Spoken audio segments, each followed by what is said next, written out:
How we doing, everyone? Tim from Ski Rex Media, of course, with the Ski Rex Media podcast, because who else would it be? There's nobody else here. I am not a team. I am a me. There is a mean team, but it's not real. Anyway, not really the point. This week, we're going into something that I know nothing about, very little, which is one of the reasons we're doing the Ski Rex Media. For me, is a learning experience. You know, I got to learn more about this industry, and I think we've covered enough alpine. I think we've covered enough snowboarding, skiing. All right, maybe not the telemark guys. We haven't covered a lot for them, but we'll get to it. In any case, today we are going to talk cross-country skiing. It's going to be awesome. We have someone who actually knows what they're talking about, which is awesome because you know that I don't. And even when I do, the memory is shot, so it seems like I don't know what I'm talking about. Before we get into that, we have to get into the fact that this podcast is brought to you in part by Whaleback Mountain. I love Whaleback Mountain. It's my home mountain for alpine skiing. Since we're talking cross-country skiing today, we might as well make the distinction. Alpine skiing, Whaleback Mountain, awesome. Very easily to get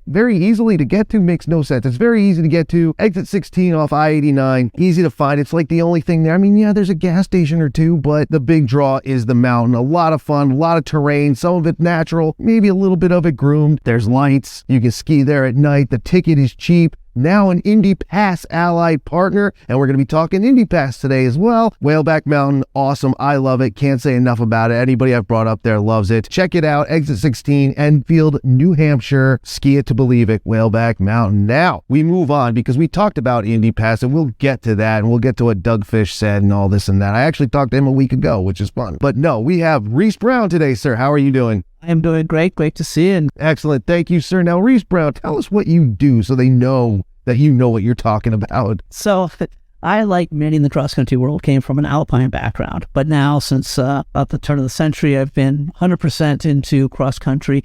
I am the executive director of the Cross-Country Ski Areas Association.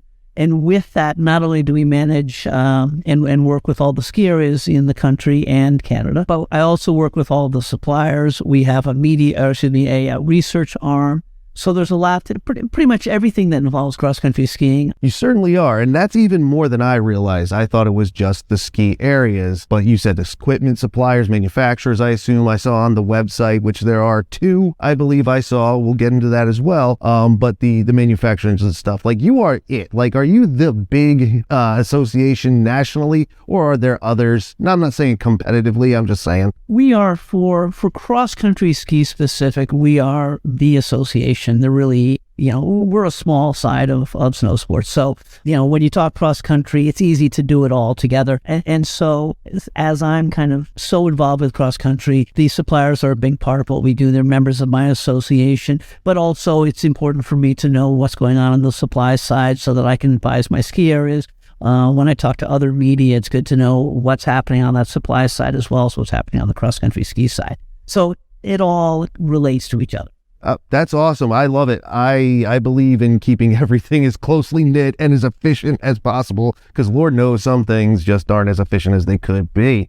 So with cross-country skiing, in that you are a smaller organization and association, that you can keep it all that tightly knit, is cross-country, and again, this is coming from me not knowing anything. I don't know anything. Last time I cross-country skied was in my senior year for gym class, PE, and I've been out of high school for a minute. That was in 96, 97 winter. That was the last time I've done it. I've been looking to get more into it. Is it more or less popular than alpine? Because you did say it's a smaller thing, and is that what you meant? Yeah, according to the research that's been done, there are less people that participate in cross-country than alpine. Okay. And so that's fair. Maybe it's, I'd say roughly half as big. But, since COVID, we've seen just a tremendous number of new people coming to the sport. And you mentioned you haven't skied since the 90s or turn of the century also. Yeah. I would say try it again for the first time, because the equipment is different, the grooming is different, the ski areas are different. Much like alpine, there's been a tremendous amount of innovation in the equipment, and that learning experience is far better than it's ever been. So I would highly suggest you. Absolutely. I want to. I've been thinking about it for a couple of years. And as you said, with many outdoor sports, not just snow sports, but during the pandemic, everybody wanted to get outside all of a sudden. And we saw growth in everything. For a while, you couldn't find a bicycle anywhere. Nobody had them. Skis, the same for alpine, downhill, snowboards, cross country. Again, don't know a lot, but did hear that if it was put on the shelf, it was gone. Yeah, absolutely. I think that right when COVID was hitting, 2020 in that May, when we started to see what was happening in outdoor bikes, is when, I started to call suppliers and say, hey, wait a minute, I think there's going to be a ski season. And I think we're going to have a lot of people that are going to be looking to go cross-country skiing because we're naturally socially distant because we've got 6-foot skis on our feet. Sure. It's a perfect outdoor sport for a pandemic like that. And we don't have a lot of the choke points that Alpine has. So it's really interesting. Going back to that participation, as I always say, I'm a snow sport enthusiast. Sure. I alpine ski. I have snowboarded. I don't do it much anymore. I cross-country ski. I snowshoe. So you do it all, and it's like we're lucky to live here in Vermont, so we have access to the outdoors. So we're generally covered in snow. So it's great to do a little bit of everything. And you don't have to be buttonholed into, well, I'm an alpine skier and that's all I do. It's like, no, you're a snow sport person. You love it all. Maybe this is where you gravitate to mostly. But it's, it's another one of the tools to have in your car, in your quiver of toys that you're going to use over the course of the winter. And I think that's what we're really seeing now. Those alpine people who maybe they couldn't get a reservation at a mountain during COVID, or they were concerned, which we definitely had a lot of people, and they're like, I'm going to try this. And we saw just a lot of people in alpine garb coming into the cross-country ski areas and trying and going, hey, this is not what I thought it is. This is really quite fun, and I'm going to come back. So really, it's been quite exciting. I like that you put it that way, because I say, and I drive the idea that, snow sports are for everyone, which is something people talk about a lot now, inclusion and whatnot, but there's no need to hate, throw shade, as the kids say, any of this stuff, talk trash, whatever it is, about anyone who does it differently, whether you're alpine and then one of its subgenres or sub-disciplines, or you're a cross-country person and one of its good. I don't even know if there are because you got your telemark people, your typical traditional alpine people, and so on and so forth, and then snowboarders, and then this, and then uphill, which is a whole other thing that I know nothing about. But I like that you said, like, you for yourself and for me, I'm just like, do it, just get out there, man. Well, it's also, I liken it to riding a bike. Mm-hmm. People are like, oh yeah, riding a bike's easy. I can't cross-country ski. That's hard. I'm like, well, wait a second. Let's break it down. Can you ride the Tour de France? No, that's really hard. But you can take your pink bike with the streamers off the handlebars and ride it around the neighborhood. That's not so hard. The same for cross-country skiing. You can go out and bang out, 20K and get an incredible workout. Or you can go out there with your dog or your kids or your buddies and go out for a half a K, slide around, and then go get a beer. So it's all kind of how you want the experience to be. And, for me, I love the solitude. I love going out with a few friends and then being in the woods and then going and have a beer, or sit around the outdoor fireplace or go get some food. So it is a lifestyle as much as anything else. I think, we've all seen it at the Olympics where the athletes fall down at the finish line, but it's a part of the sport. Same thing with the guys in the Tour de France. They climb out the Wes, they're wasted. Sure. But you don't have to be wasted on your little cruise around town, your 20-mile bike ride. The same can be said for cross country. You figure out what you like, what part of it you like or how long you want to go, and you're great. And I will say something else. Skating has brought a whole new element to cross-country skiing where it is fast. It is exciting. People, who think, oh, it might be boring. It's like, there is nothing boring when you're on a skinny little ski and cruising at 20 or 30 miles an hour. So it's worth trying. All right, you know what, then that's where we're going to go next, because I was going to get into how these places run, because as it sounds like to me, it's just like an alpine ski day, you don't have to, there's people, you're going to overhear them say, if you're not on the double blacks all day, you're not really doing it. If you're not on bumps all day, you're not really doing it. Whatever, dude. If you want to ride cruisers all day, that's where I am. That's what I'm doing. Like, I'll go to a black somewhere and, play around, but I like cruisers all day. That's what I do. The après scene sounds exactly the same. Awesome. Whatever you want to do. The difference now, you brought up skating, and I've seen it now. Again, don't know what I'm talking about. Difference between skating and classic. What does all that mean? So classic was how cross-country skiing was originally conceived, several hundred years ago. And that was that kind of, shuffling along, kick and glide, that sort of thing. And then Bill Cope really was the one who kind of pseudo-invented the skating, and it's more like ice skating, that type of thing. Or for an alpine person, when you're trying to get to the lift, and you skate up to it. Sure. It's that motion, except you're doing it on cross-country skis. So it's a different technique. It would be like slalom and GS, sort of like that. Something that's different. You use different equipment. Sure. Different technique. And it all depends what you want. Generally, people start with classic. It's considered easier to learn.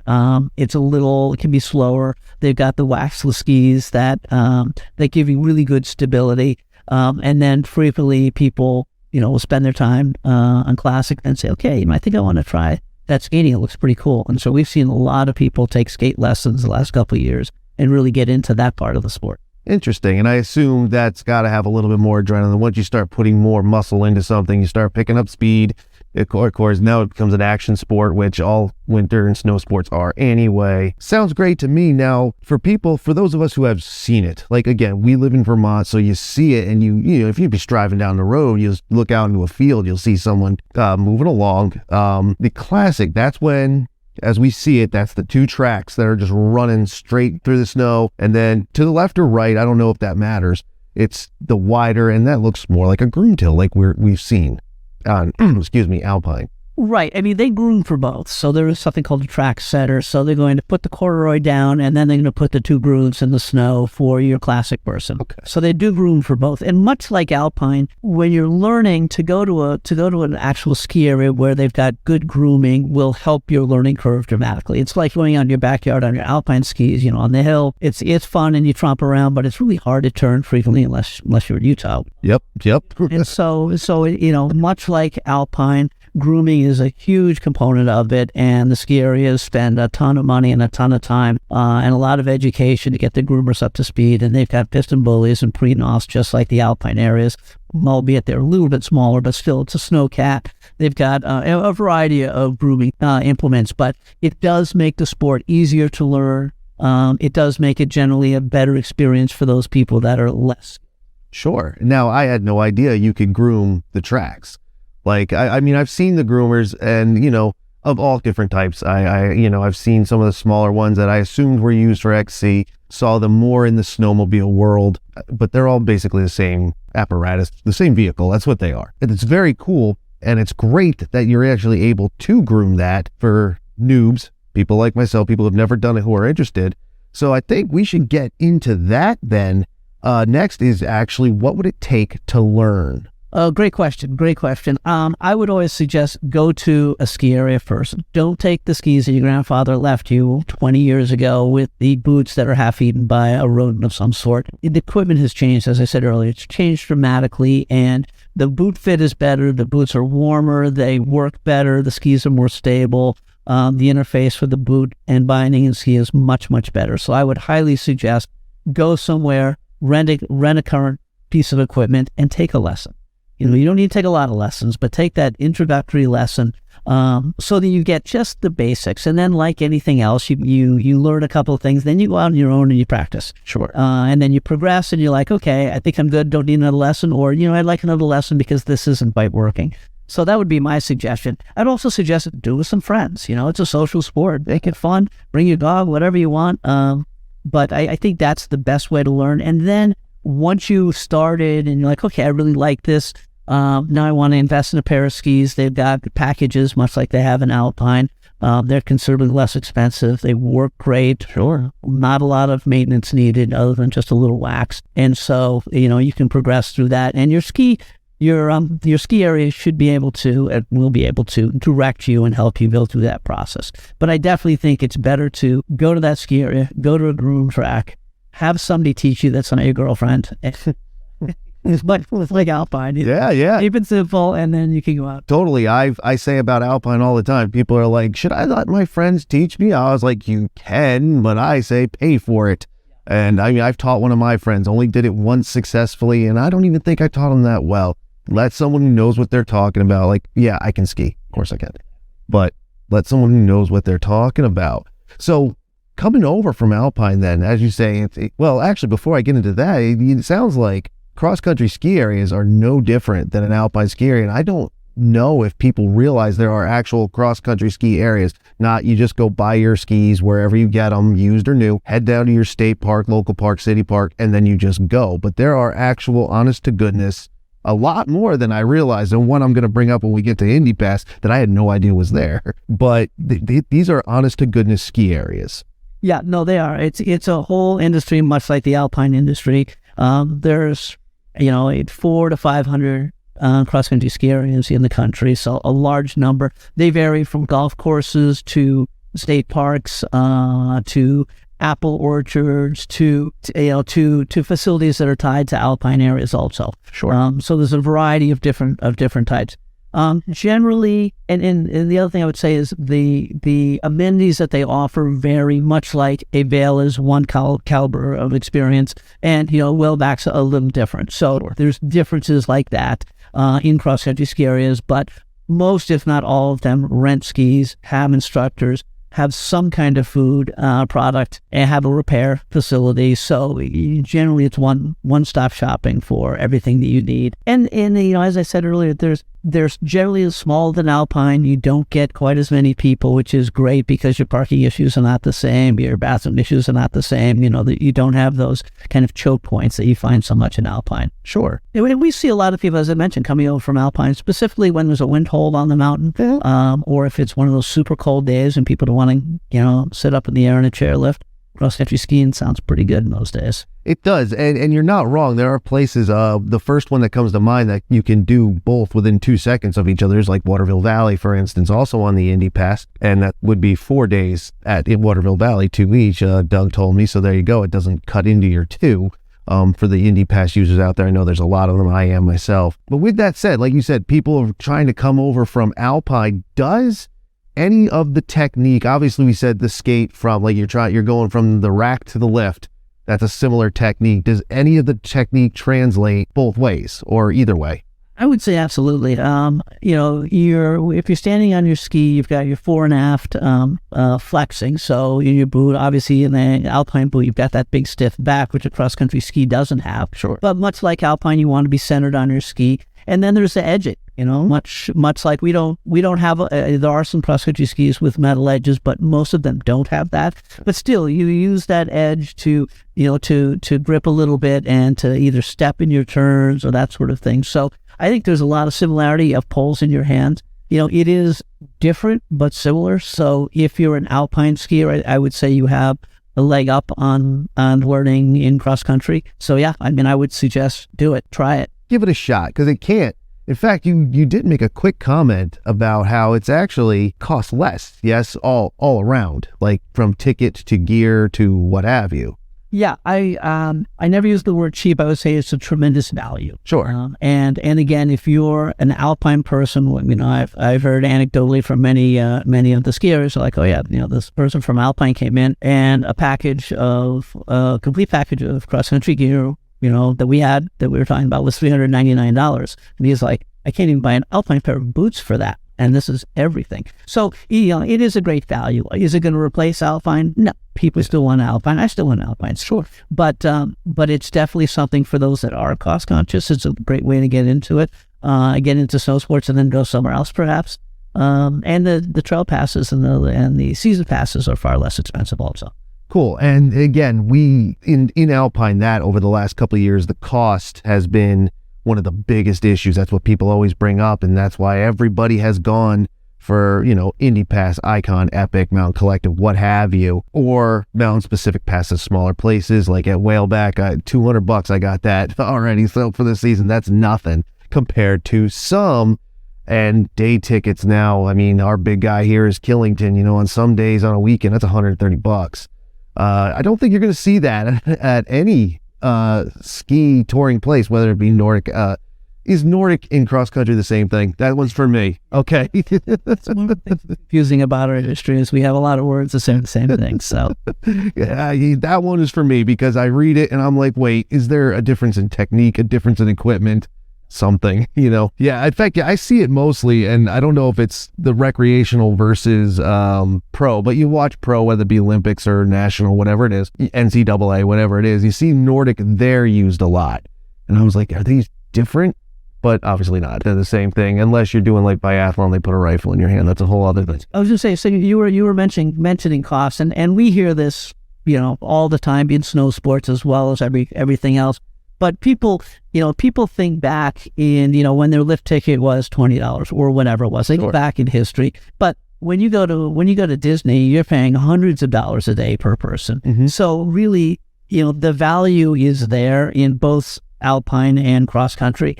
Is it cheap? No, neither of them are. But is it a great value for the experience that you get? Absolutely. So I think like with everything, there's a cost involved, but when you compare it to other activities that you could be doing, it may not be as. And I agree with that. And there's always ways around it coming from the retail world. I know that $700 pair of skis, say November 1st, on June 1st is going to be $100. And I assume the retail is retail. So in cross country, I'm sure it's the same. You'll be able to. It's not fashion, kids. You don't have to have the this season's thing. It's brand new. Use it. It's fine. Or even if it's used, I don't know if that's something suggested. That's a toss up in any kind of sport that you do. Used versus new. Should you should never, or if you're going to, get someone who knows what they're talking about. And I would assume cross country is the same. Yes, there is definitely life after new for a lot of the equipment. But there are two different binding systems. So you might buy this one boot that fits you and a ski that fits you, but the binding doesn't. Gotcha. So there's that sort of thing. I think also people are looking for, this is only $20. What a deal. But they're also 100 years old. It's not going to perform as well as the new equipment. It just isn't. Absolutely. And so I think that's a challenge. In Alpine, you've got bindings that start to get old, the springs loosen. You maybe don't want to be on them. We don't have that safety issue. But I think, again, don't use your grandfather's skis. They're just not going to work out. And I agree. I mean, sure, used gear can get you, but make sure you know what you're getting. And if, ask somebody. And definitely ask your local shop, too. They always have stuff kicking around they want to get rid of. One of my first purchased pairs of skis when I was a teenager, I worked at Mount Snow all through high school. They said, hey, we got some stuff, never been used, been sitting in a closet for a year, $80, they're yours. I was like, well, I'll take them. I knew everybody down at the shop anyway because I worked there. So absolutely, ask around. And again, that's why we're here talking to Reese today, because I don't know a damn thing about it and he does. So Tim is not your source for this, but I'm not really a good source for anything. That's okay though. Details, it's fine. I can get up and come down without killing myself. You did say safety. Is the safety gear, about the same as the helmets? Come on, we've seen that in about the last 25 years. It was the one person on the mountain with the helmet was the weirdo. Now the one person without it is the weirdo. Chest protection, mouth protection, all this stuff. We really upped safety over the years. I'm sure cross country's done the same. They have, but it's very different because we don't carry the speeds that Alpine does. And we don't carry, we're generally not on the icy hills that you can find here in New England and other places. We don't wear helmets. Sure. I don't think anyone's ever worn a helmet. Maybe that's something coming in the future, but generally you're not, as I said, you're not going that fast. A lot of our trails are in fields where there's nothing to hit. I'm not saying you aren't going to get hurt. People do get hurt. You can twist your ankle, you can hurt your knee, you can get frostbite, you can do any of those things, but you're far less likely to hit something than I think you are in Alpine. So, is it 100% safe? Absolutely not. But it's safer than some of the other options. Yeah. I mean, sports are dangerous anyway. It doesn't matter. Even if you play ping pong, you can lose an eye. So there you go. And, out there, you're going to look for, I would assume, the cold and like the knees, which none of us have knees left, Yeah. So I will say it's less abusive to your body because you're not pounding pumps. And frequently we hear that you get the older Alpine skiers who maybe they ski a couple hours in the morning and then go cross country skiing in the afternoon because it's just a lot easier on the body. Or those that have kind of aged out of Alpine, if there is such a thing. Sure. That now are just cross country because they're not going to hit anything. They're not going to get hit by anybody. Yeah, aging out is definitely an interesting topic, especially if you talk to someone like Klaus Obermeyer, who's still out there. As far as I know, he's still very much alive at 103 or 4 or 5, whatever it is now. With that said, let's talk about, because we've been talking about cost, we've now talked about safety there. And again, there's always a different margin of safety. Like for, if you're simple downhill skiing is dangerous enough, then you got freestyle people and stuff like this. Is there even freestyle XC at all out there? There are a few events like that are hilarious to watch. There you go. But there's not a discipline. Fair enough. Yeah, that I had no idea. I mean, I figured somebody's out there is going to do something because that's just the nature of the world, but it is what it is. Now, since we've been talking about cost, all these different mountains that are out there, I'm going to bring it back around now to passes. Now, for those who listen to the Ski Rex Media podcast every week, now we're at the beginning of September. This is probably going to come out in the first week of October. I try to stay ahead of myself. Now, from debut time, in your time listening to this, you're listening to me and Reese talk now. Last week, you listened to me and Doug Fish talk from the Indy Pass, founder of the Indy Pass, love the Indy Pass. Literally today, I'm talking to Reese in real time, and I, 1 week ago, talked to Doug. And he was the one who brought up Resse Brown. Now, we had scheduled our thing long before that, but he was the one who brought you up. We talked about, because Indy has something new every other day, it feels like. And their big thing now is the addition of the cross-country areas. How is that going to affect? So I think it's a great thing for cross country, and it's a great thing for those that have the Indy Pass. For us being cross country, anytime we're included in an Alpine conversation, it's a great thing. Sure. And again, as I mentioned, since COVID has hit, we've seen so many Alpine people come into cross country, and not that they're only cross country skiing. Now they're doing both. Mm-hmm. And so the natural evolution for something like the Indy Pass is to include cross country, because now you're creating more opportunity for your pass holders to continue to participate. Doug has a interesting thing. There is a cross-country specific pass for those that are only cross-country skiers, but the Alpine Pass will also be good at cross-country ski areas. So either of those passes, you get 2 days at any of the participating ski areas. Right now, we've got 15 to 20, and we hope to get that number up to 30 to 40 by the time the snow flies. So nice. We're pretty confident that we'll be able to do that, and I think it'll grow much like the whole season pass conversation was very different 10 years ago. It's very new to cross-country skiers now, but those that are crossover understand it. Sure. We're going to educate our cross-country skiers that this is, really a great opportunity to try some different ski areas. Absolutely. That's one of the reasons I'm very excited to try this again this year. I mean, I've been using Indy Pass. This will be my third season, and now there's this whole other aspect to it. And again, and I was talking to Doug Fish about this, the Upper Valley is just like ground zero for Indy Pass. Within an hour, you have tons of Alpine stuff, Bolton and Magic and Jay and Saskadina 6, the newly renamed Saskadina 6, for those who don't know. You go into Waterville and you go to, wherever it is, Burke is an ally, Whaleback's an ally, all this stuff, doesn't matter. IndySkiPass.com, look them up, everybody. There's too many. In fact, I challenge anyone, I'll give you a free shirt if in person, uncoached, not cheating, you can recite all current 107. And now, to heck with it, well, I'll double that. I'll give you a hat if you can add the XC ones in too, because I can't do it. Resse Brown, he worked with Doug to get this done. I bet you he can't even do it, because Doug will tell you straight up, he can't do it either.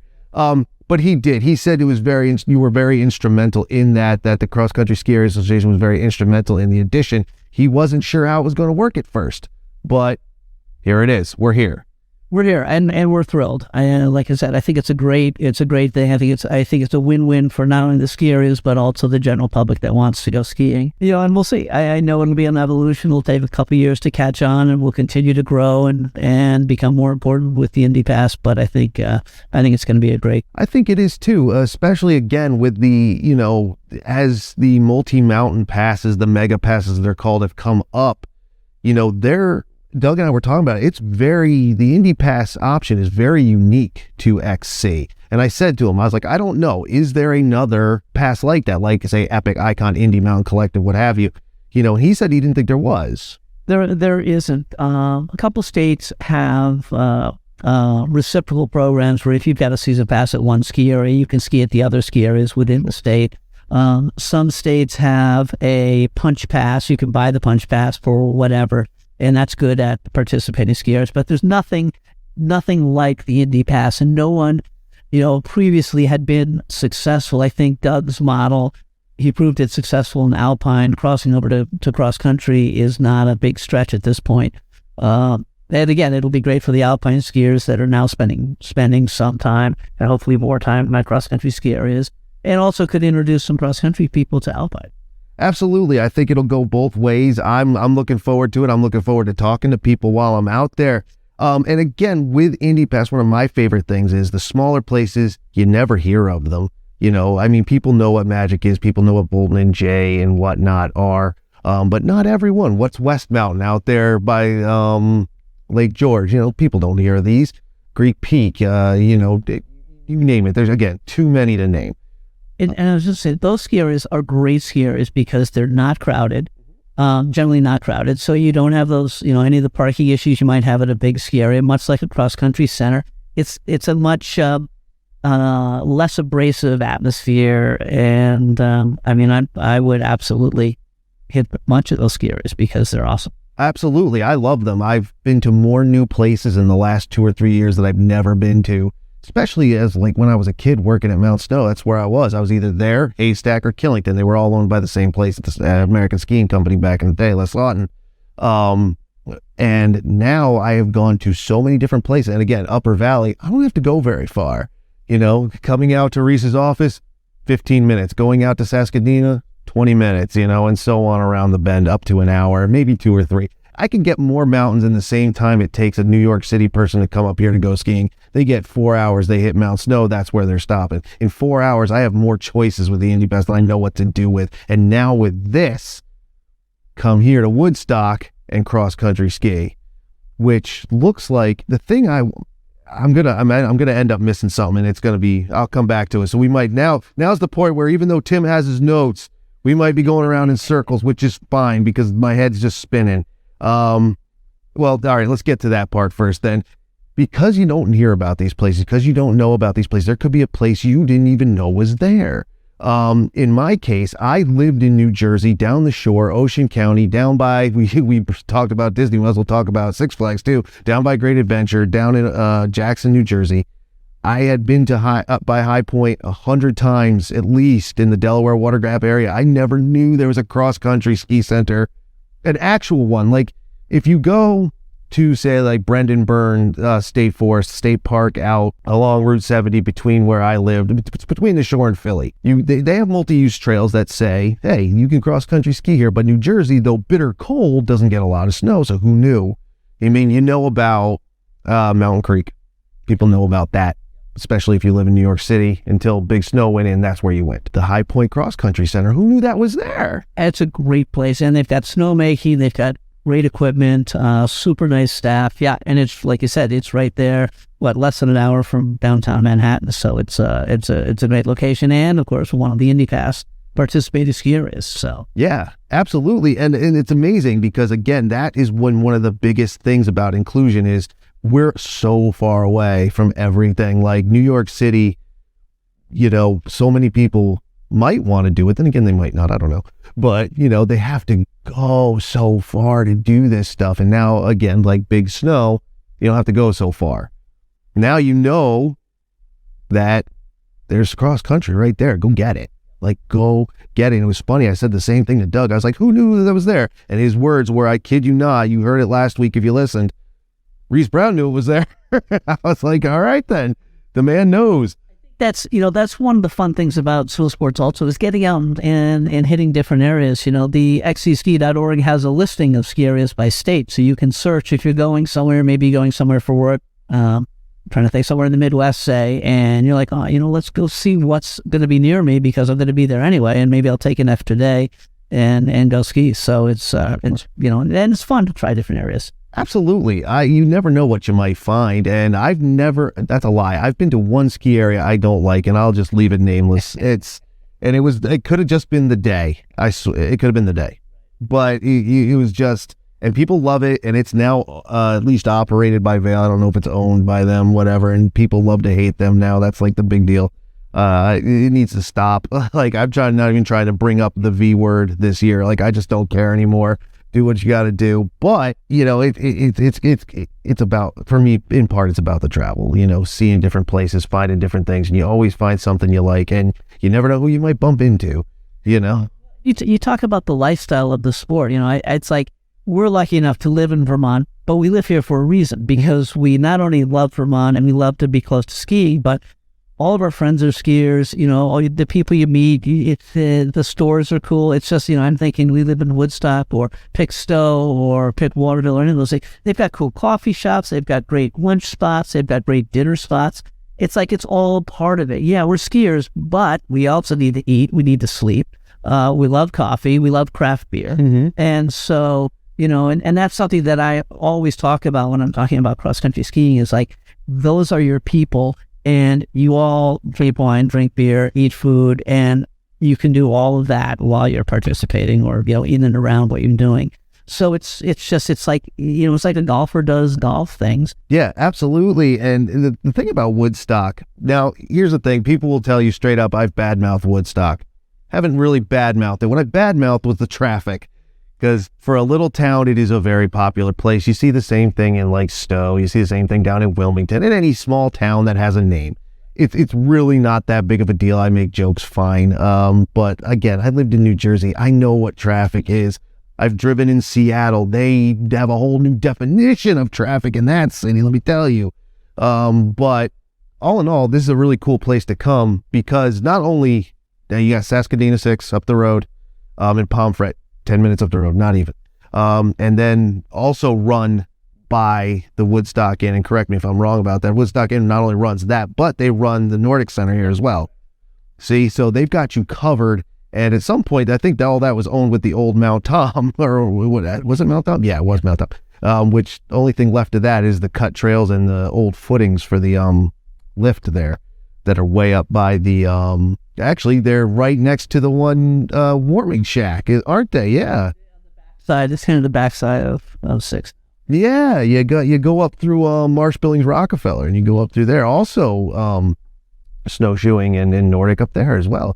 You could get lost for days, I feel like, here. And when I've looked at, in prepping for this, I've looked at a few different trail maps. And, we talk about it's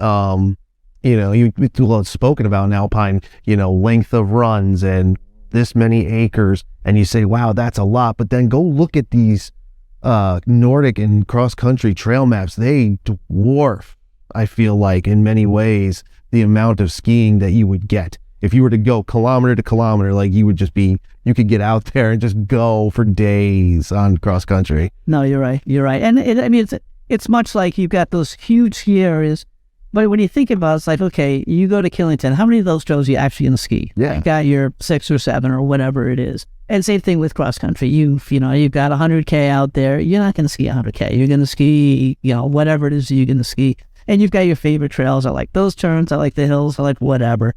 And so and again, going back to your smaller ski area, they have maybe less trails, less vertical, less cross-country trails, but that's okay.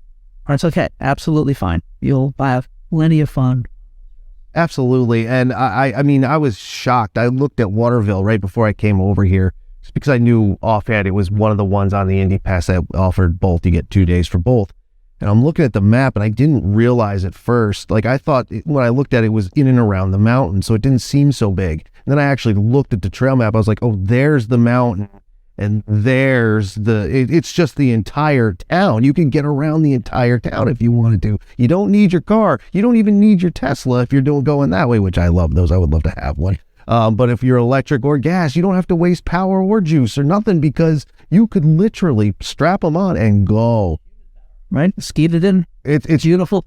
It's ridiculous. And take your dog, do the ski joring. People, I've never seen it in person, but I've seen the videos of the horses they do out in like Wyoming. That looks ridiculous. That's a whole thing. It is wicked cool. I was like, dude, that's a whole new, I got to get out there and see that. But I've seen people do it with their dogs, too. They strap them on and let their, big giant dog drag them for a little while, which is good for the dog, I guess. Good for everybody. So now with cross country, and again, accessibility has many different subcategories. We talk about cost, and as Reese and I both said, for what you get, versus what you pay for, plus what you know. If you know, and you can get around some of those costs, bring them down. Excuse me. So you can bring down costs, and it's cheaper relatively to Alpine anyway. Not a cheap sport, just cheaper. So you have that, but again, they're everywhere. Just like you said, you mentioned about what, 400 or 500, I think you said? Yeah. That's at least 100 to 150 more than Alpine mountains. So everywhere you want to go. Is there, If you were, I've done interviews with a woman from Vermont Adaptive. Is there any of that, the adaptive level sports? Excuse me. Absolutely. Certain ski area, I would not say that every ski area has that capability, but there are sit skis for cross country. Cross country participates in the Paralympics, so there is a complete program there for sure. And people are racing with one arm if they have it, no arms if they don't, in a sit ski. So yeah, there's a whole adaptive component.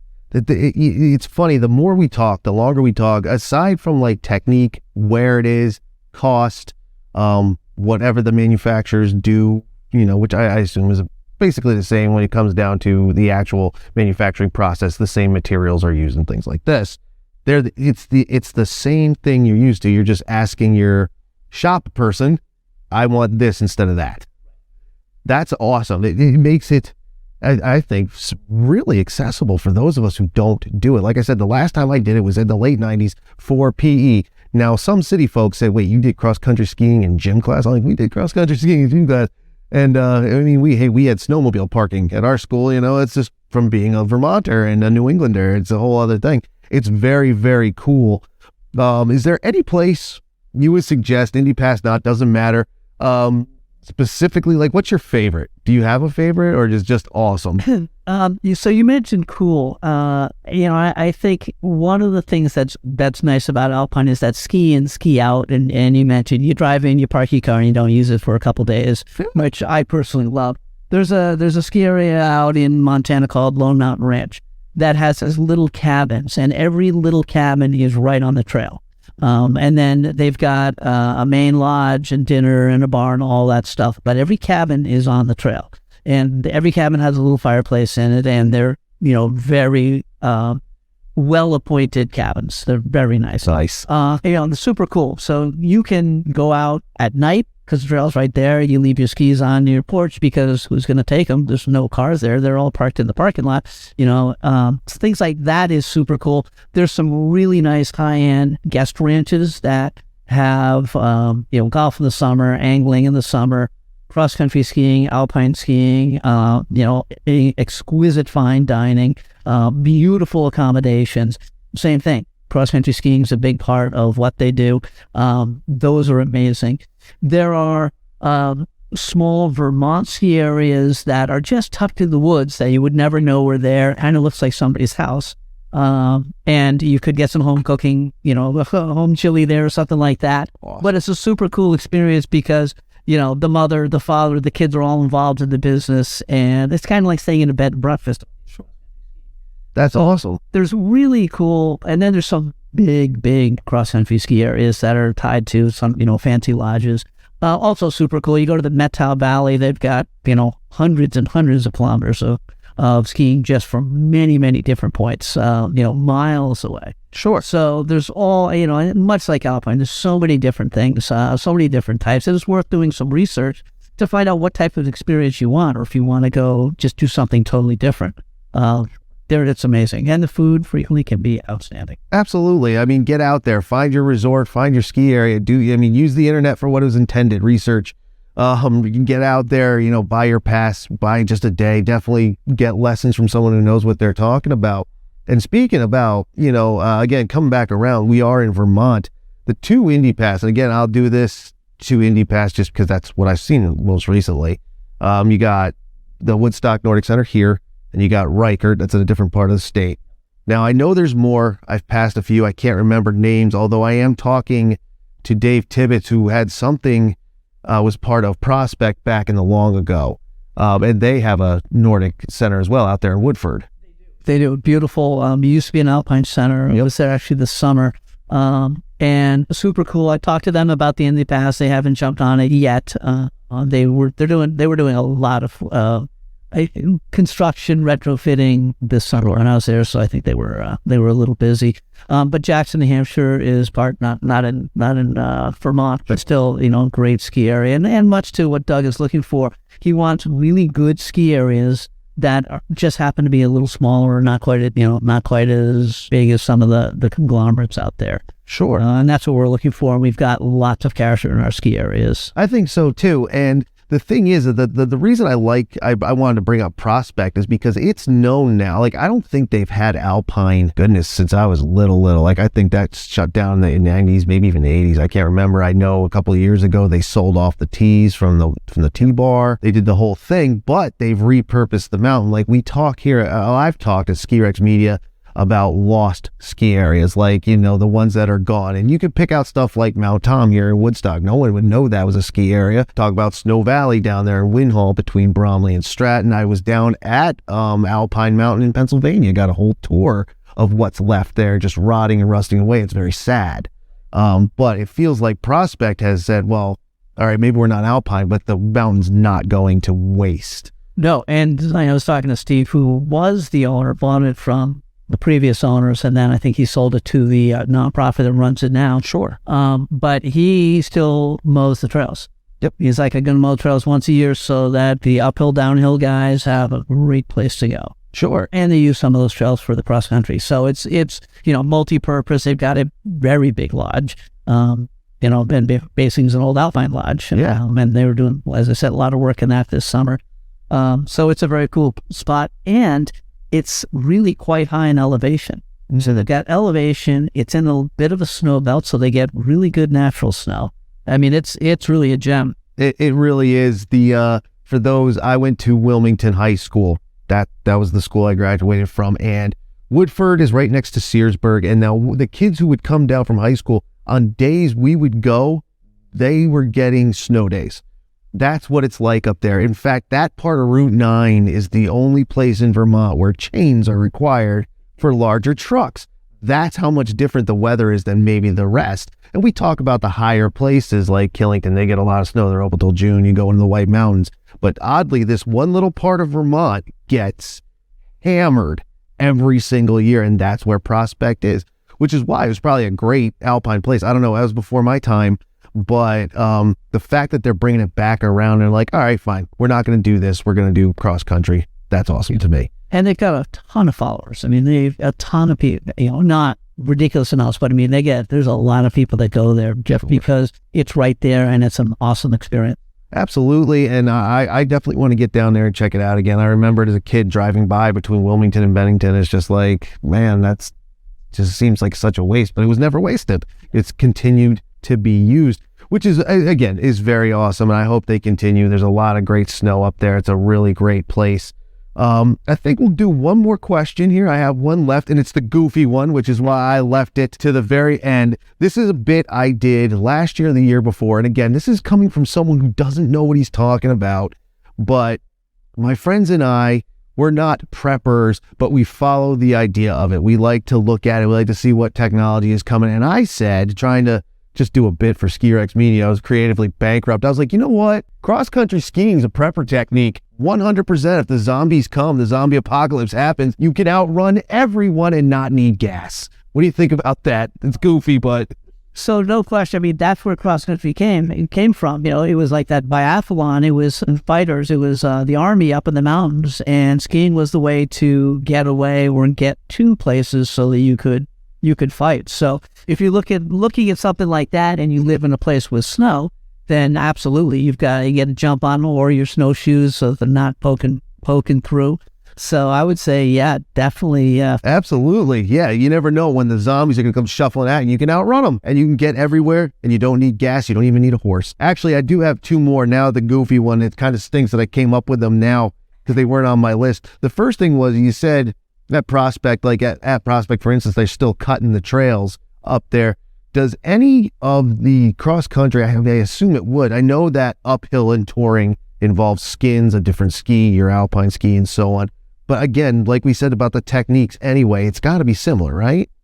Yeah, no, absolutely. And there are heavy duty cross-country skis that are not alpine touring skis that are still free-heeled with a beefy boot, beefy non-skid, fish scales and some of the mohair, any of those things, partial side edges that people use for that sort of skiing. So you're not going to go up the big mountains with this equipment, but you can go, out in the woods or up some pretty rugged terrain with this equipment. And it gives you that ability to get off the beaten track, so to speak, and forge your own trail. Sure. Without being stuck in heavy duty plastic. Nice. Plastic boots. So yeah, that's a big piece of cross country that's been growing dramatically. Plus that wider ski with the edges feels a lot more stable to several people, especially people, starting out new or that are really scared of sliding. It's like, okay, get a more stable platform and you're going to feel a little. Sure. And my final question, I can't remember if I saw it on one of the websites for the Cross Country Ski Area Association or if I just saw it on the Woodstock Inn website. I'm not sure, but it was the additions of or the inclusion of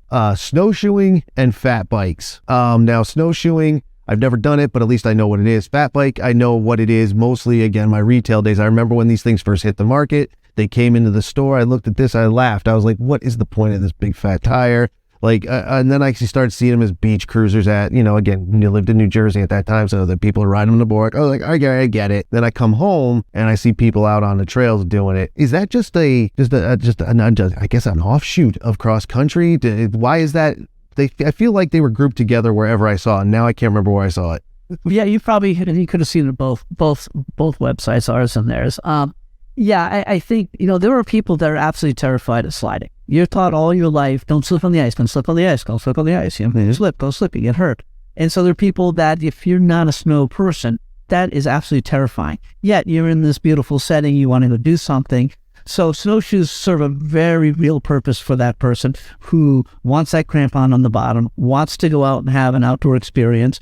You can go out with an instructor, you can go out in a group, you can go do tours with snowshoes. So it's absolutely something that is very heavily used at every cross-country ski area. Okay. So yeah, and I would suggest try it, and especially where we are. You go out your back door, tromp around in the woods at night with your dog. It's awesome. Sure. So it's great experience there. And then fat biking also was, I don't actually know the origins of fat biking, but someone came up with it and decided that cross-country skiers would be a good place to do it. And it is. You've got a groomed trail, so you're not in, 6 feet of snow. It's groomed. You've got the fat tire with low pressure, so it's very stable on the snow. And same thing, there's a lot of people that ride bikes and like, okay, now I can ride a bike in the winter without slipping or falling. This is a great thing. You can go up, you can go down, etc. And the groomed trails make it that much easier. And there are times when the skiing might not be so good, but the fat biking is awesome. And likewise, there's times when the trail's too soft for fat biking, so they won't let those out, but the skiing is amazing. So it's a great kind of, going to that cross-country center where you can snowshoe, fat bike, and cross-country ski. Yeah. And again, with the you brought up, you can now ride in the winter and, ride your bicycle in the winter, which you could do, but it always felt like to me when I would ride my bike in the winter time on the side of a road, it felt a little more sketchy, where now if you're out in a field, the only person you're going to hurt is yourself. And that's fine. Don't get hurt. Wear your helmet. On a fat bike on snow. That's true. No road rash. You have to be cooking to get rashed. And a few weeks ago, I talked to Jacob Perkins, a speed skier. He'll tell you all about it. It's very interesting. Very good, man. We just covered a lot of stuff, a ton of information. If you need more information, I'll let Reese plug the website. No, our website is xcski.org. It's our consumer site, and it's got a wealth of information, how to get started, what the equipment is like, and probably most importantly, a directory by state and province, because we include Canada, of where you can go ski, some of the best ski areas around, and it's got little blurbs on them, little pictures, so highly suggest you check that out. That's xcski.org. Absolutely. Remember that .org, not .com, kids. And there was something I saw on that, speaking of cost again, to bring it back around to that, there was something... Again, it might not have been your website. Who knows where I saw it? A card that came with the package deal, 3 days somewhere. That's called the Welcome Pass. Certain retailers have that. If you buy a package, you get the card where you can take to participating ski areas and get 3 free days to go use your new equipment. So yeah, it's a great benefit. Wicked good benefits. Sounds like a lot of fun. It's definitely a good workout. I remember that from back when I could, work out for more than 5 minutes at a shot. It's a wonderful, I'm looking forward to try again. I'm doing it because of the Indy Pass, but then at xcski.org, check it out, find something in your area, find something you can get to, and, go to those ski areas websites, and you'll probably find deals there too. Always scroll to the bottom of the main page. That's where you'll find the deal. I have a story about that with Killington. But anyway, well, Pico, but 6 of one, half a dozen of the other. Well, thank you, sir. I do appreciate it. Resse Brown, Cross Country Ski Area Association Executive Director. Thank you very much, sir. And I, of course, am Tim from Ski Rex Media. Please go to skirexmedia.com for any and all information about Ski Rex Media, whether it be the social media, whether it be the Patreon. Check that out. Episodes are available early if you are a Patreon subscriber. Check that out. Tiers for everyone. And I think that's it. I'll let Mr. Reese go. I'll take off, and we'll see you on the next one later, everyone.